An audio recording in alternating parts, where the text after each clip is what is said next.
everyone, welcome back to my channel. My name is Felicia Perez, and today I'm going to change things up a bit.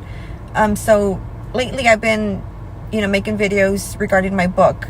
Today I'm not going to do that. Today I'm going to talk about trauma and the effects it has on the body, including autoimmune illnesses. And the reason I'm going to talk about this is because I have an autoimmune disease. It's called autoimmune hepatitis, and it's an autoimmune disease where the body attacks the liver. I was diagnosed about 6 years ago. I was very bloated, overweight. I felt miserable. So I'm going to talk about that today. So when a person is traumatized over and over, and it could be for a million different reasons. There's so many things that could traumatize a child or an adult. It could be a death of a family member, abuse, a tornado or hurricane, shootings, anything like that. There are so many things that can cause trauma in a person. But when the person is continuously being traumatized by different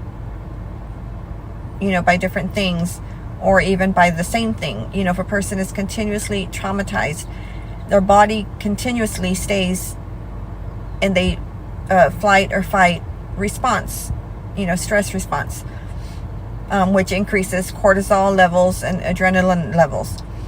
Well, the continuous increased cortisol levels is what causes autoimmune illnesses.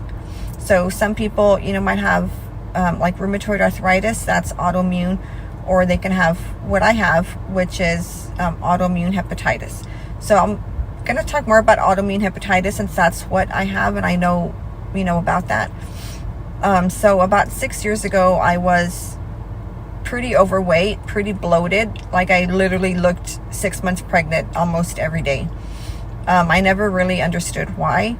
And, over, I would say probably a year later, I started having pain in my liver area, which is in the right upper abdomen, like kind of inside, where the ribs are. And I went to my doctor, several times that year. I would say I went almost every month complaining, of pain. And his response was always, you need to lose weight. That's all he said. He never did any labs. He never did a thorough exam. He just told me I needed to lose weight. So I started, trying to diet and, trying to do different things that didn't really work. I was used to my way of living. I was used to eating what I liked, and I wasn't used to being on a diet.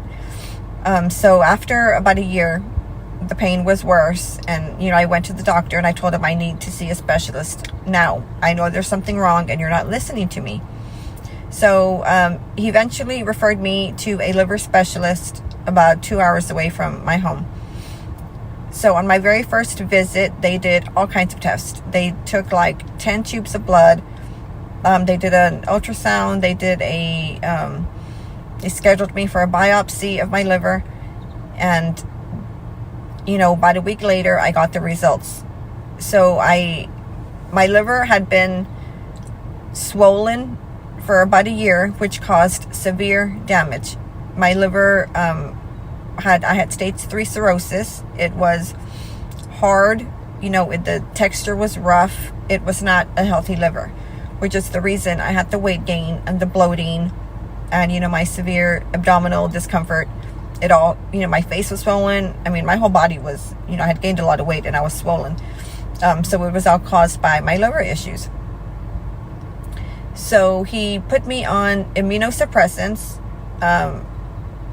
which I will take for life to keep my immune system in check.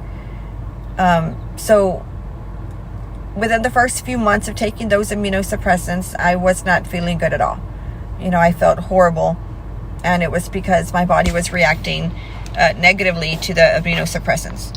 So he switched it up about 3 times. He finally put me on one that does work. So I've been on this immunosuppressant for about 4 years. Last year it was doubled because my liver was getting swollen again and I was able to feel, the pressure. So they doubled my immunosuppressants and those have been working great. So in my next video, I'm going to talk about what I did to lose the weight, because it wasn't easy for me in the beginning, because I never knew how, to lose the weight. I never exercised a day in my life, and, learning all of this was new to me. So in my next video, I'm going to talk about what I did to lose weight, and I'm also going to show some before and after pictures, and even some pictures from in between, in the process. So if you have any questions, please let me know. And also I wanted to explain why I usually take videos in my car. And it's because I'm a home health nurse, so I do a lot of driving, and I'm never home during the day. So that's why most of my videos are in the car, and I'm doing them in between patients. So that's the reason, if anybody was curious. So if you have any questions, please let me know. Thank you again for watching my video. Bye-bye.